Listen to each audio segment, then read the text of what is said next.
In a little country town where things are usually quiet, Officer James' life gets all mixed up.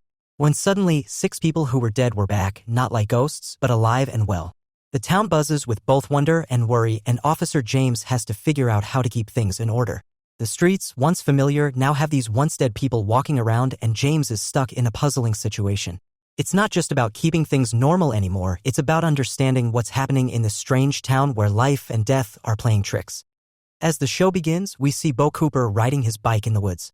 Suddenly, he comes across a graveyard and sees someone climbing out of a grave.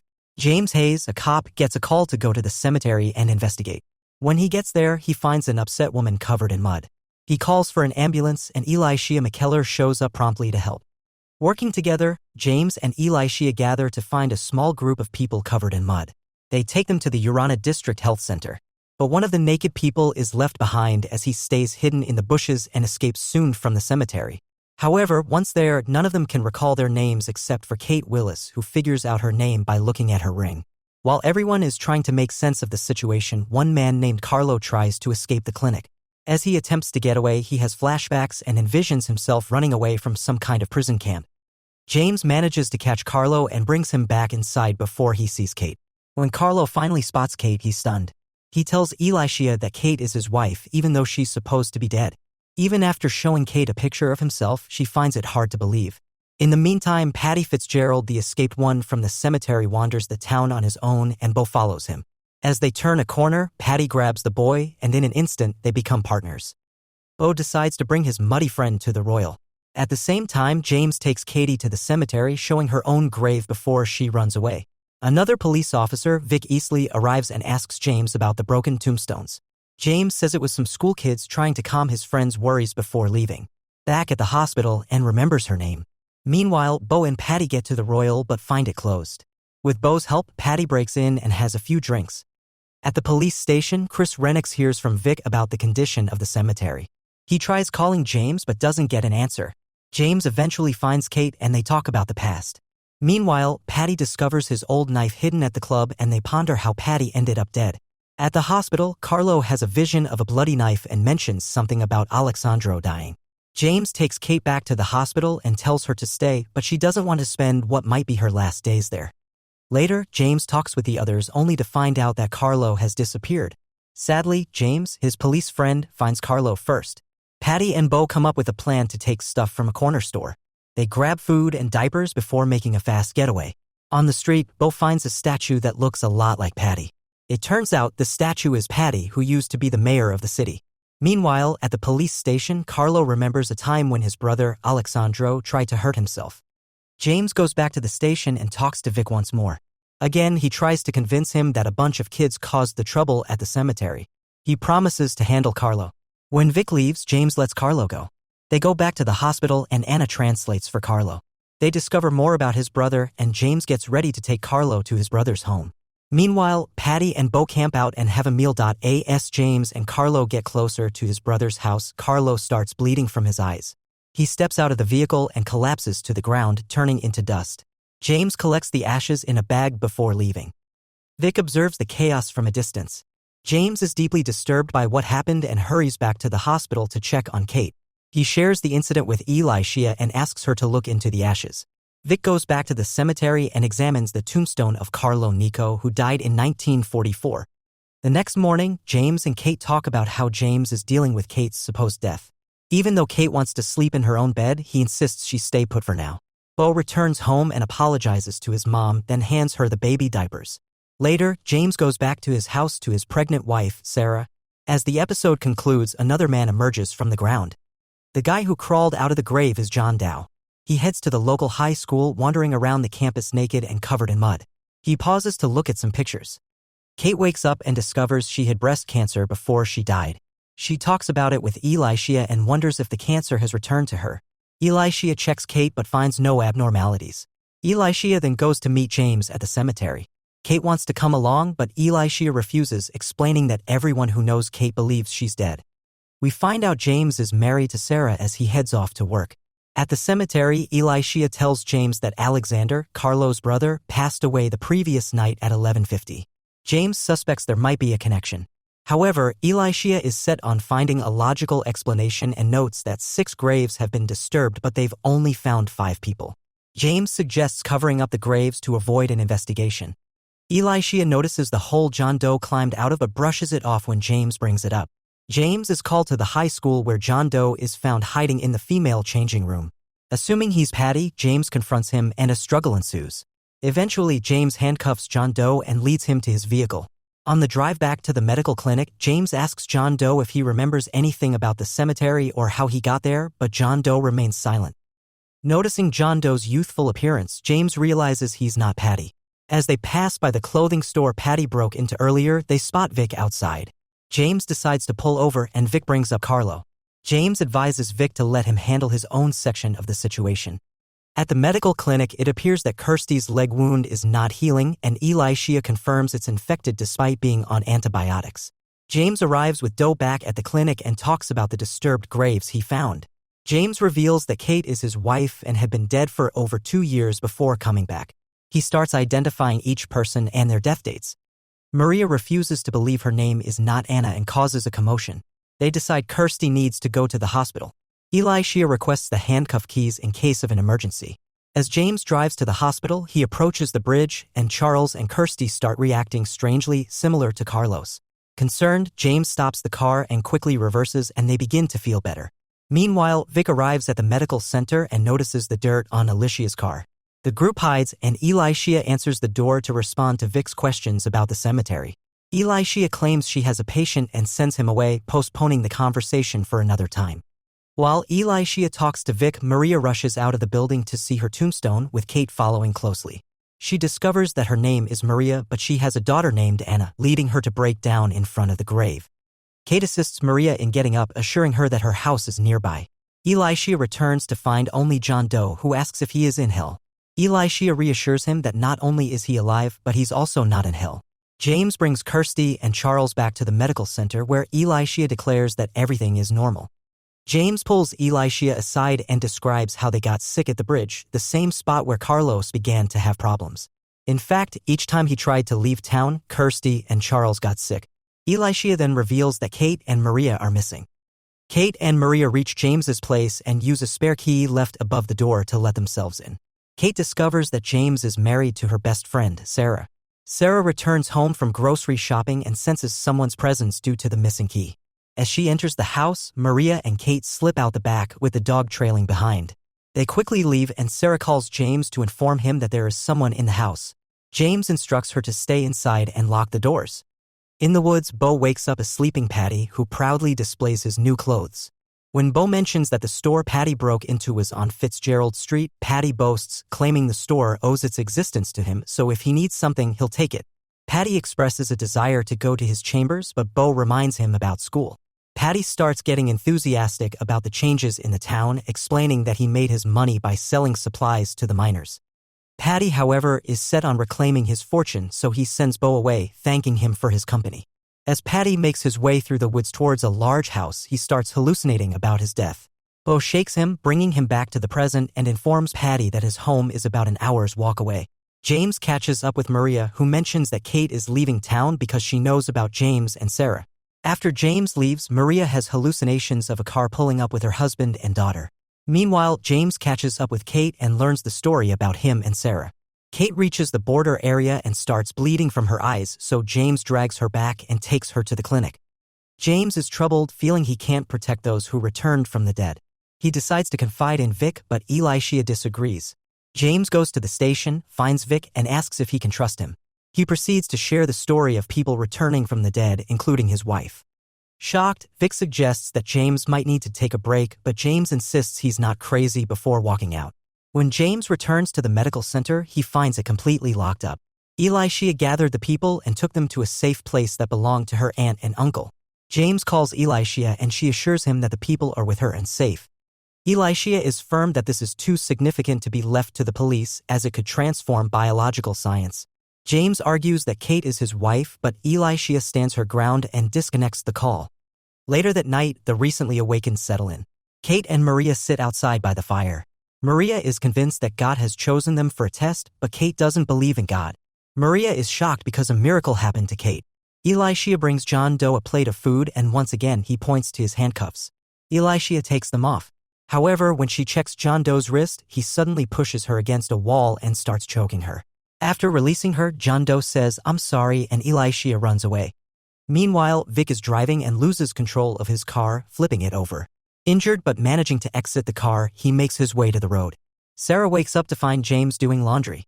She notes that whoever broke in didn't take anything and reports that their dog is missing. Vic makes it to the bathroom and cleans himself up. His attitude has completely changed and he seems borderline possessed. James Hayes again tries to contact Elisha McKellar. She ignores his call and fails to learn about the information James has collected on Maria Massola.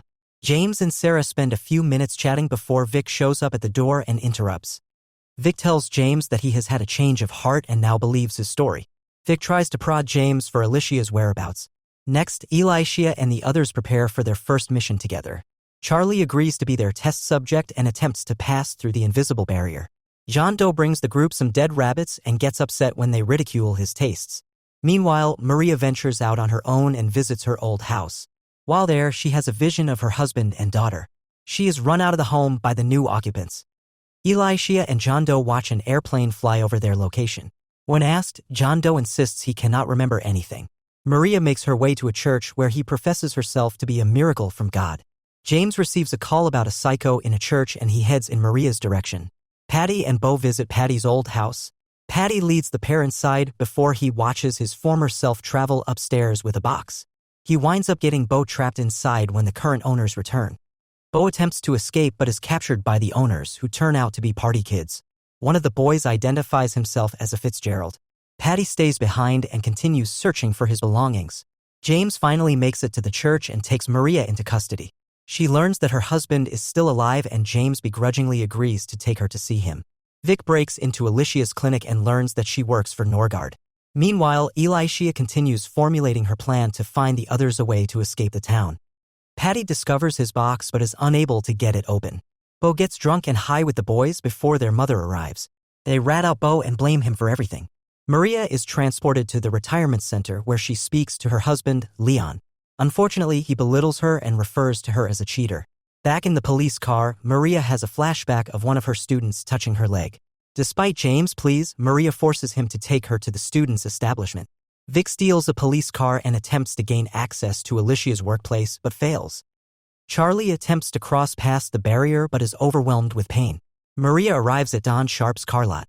She speaks to him and pretends to be someone else. She learns how she died and Don tells her that she never cheated on her husband. James calls Katie and tells her not to try crossing the barrier. Afterward, he tells Maria that he has had enough and insists she is going to transport him to Alicia's hiding place. Meanwhile, Vic pays a visit to his wife, Caroline. The pair end up having intercourse before Vic leaves her without concern. Chris Renix arrives at Patty's old house and takes Bo into custody. Patty watches the pair depart from the balcony. Charlie attempts to cross another barrier, but Elisha gets overzealous and pushes him too far. He manages to survive, but Kirsty and Kate begin to turn on Elisha.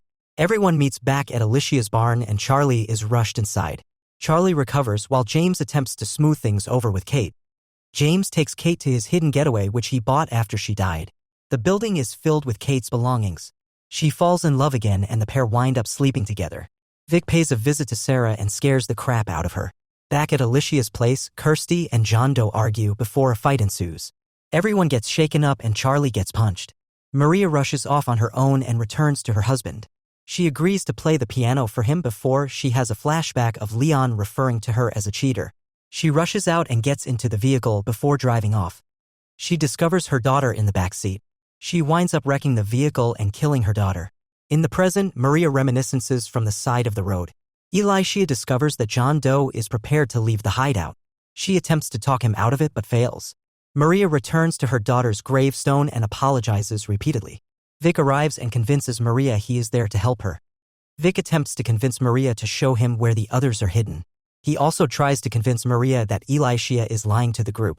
Maria eventually agrees to help him after he convinces her that doctors might be able to bring her daughter back. Kirsty takes a bath. When he submerges herself in the water, she imagines a man standing above her. Afterwards, Charlie and Kirsty join a party. Kirsty dances provocatively for Charlie before he stops her. She gets upset and hangs out with several other guys instead. Charlie freaks out due to the flashing headlights and rushes off into the woods. He is unable to locate Kirsty when he returns. James brings Kate back to the barn. Charlie interrupts their makeout session and informs them of Kirsty's disappearance. Kirsty hangs out with her new friend. They head down near the water and jump in. She convinces her new friend to choke her. During the process, she imagines a man from her past choking and killing her. James and Charlie arrive. They quickly put a stop to the madness. Kirsty tells James about her death and he agrees to investigate. In the morning, James calls Elisha and learns about John Doe's disappearance. Next, John is shown in a convenience store checking out Auntie May's Kanga flakes and drinking milk.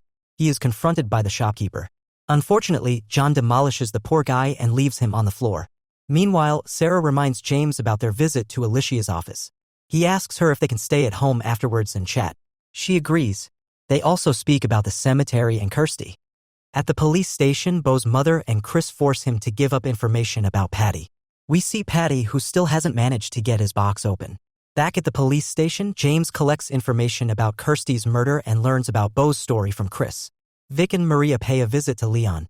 Maria tells him about the potential of bringing back, and before she departs with Vic, James uses Bo's information to track down Patty. After an initial scare, James convinces Patty to travel with him to the farm. Back at the barn, Kate discovers a broken-down motorcycle and vows to fix it. Patty is transported to the farm and immediately asks Elisha about a tool house. He encounters Kate on his way there and they share their greetings. Patty insists James is the lucky one now. James confronts Kirsty and shows her the crime scene photographs from her murder. She is told her murderer's name, Kevin Brunner. Initially, she doesn't believe it, but James convinces her that it has to be him. Meanwhile, Vic begins to grow tired of Maria's schemes. He insists she needs to give him information about the others. Eventually, she jumps out of the police vehicle and flees. Unfortunately, she doesn't get far before he hauls her back. James tells Elisha that he is going to speak with Kevin and prepares to leave. He is stopped by Kate, who demands he tell Sarah about her return. Vic takes Maria to her daughter's death scene. After Maria refuses to give up information, he snaps her neck and finds a dry cleaning receipt in her dress pocket. James speaks with Kevin, who has an alibi for the day of Kirsty's return. The pair argue before Kevin demands that James leave his house. Back at the barn, Kirsty tells Charlie about her murderer. He agrees to help her get revenge. Next, Patty finally breaks open his box and discovers a dress for his wife inside. Kirsty calls Kevin and convinces him to meet her at a specific location. Elisha speaks to Kate and learns about her plans to fulfill an old dream. John Doe takes a trip into town and attempts to drown himself in a swimming pool. James and Sarah visit Alicia's clinic. They learn the sex of their baby, which turns out to be a girl.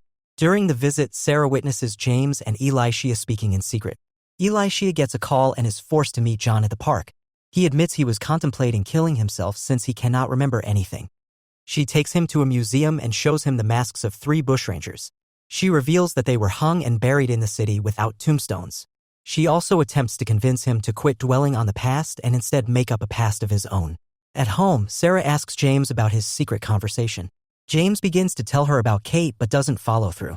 Instead, they kiss and head inside. Vic follows the receipt to the cleaners and waits outside for them to open. Kirsty and Charlie surround Kevin at the lake. Kirsty spooks him and accuses him of killing her. He insists he is innocent before she runs into the woods. She has a flashback and imagines another man choking her. She apologizes to Kevin and learns about his hardship and time in prison. Kevin admits he cannot do this, jumps in his truck, and flees. John Doe and Elisha share a moment back at the homestead. They end up kissing. Vic ends up waiting outside of the cleaners all night until they open. He easily convinces the shopkeeper to provide him with the address to Alicia's farm. Meanwhile, Patty pays a visit to Bo's house. While there, Patty explains about his wife, Kalinda. He shows them the dress and learns that his wife is the woman's mother. He tells the women that he is their father. At the end of the episode, Kate rides around on her motorcycle, hangs out for a while, and visits Sarah and James. James, Kate, and Sarah speak about their current situation. At the same time, Kirsty and Charlie head into town and attempt to unravel Charlie's history. They quickly discover his name on an Anzac statue and decide to head to the Royal. Inside the club, Charlie recalls drinking there with his soldier buddies. Charlie quickly becomes friendly with the club's barkeeper, Russell. As it turns out, Russell is a history buff and admits he knows all about Charlie's history.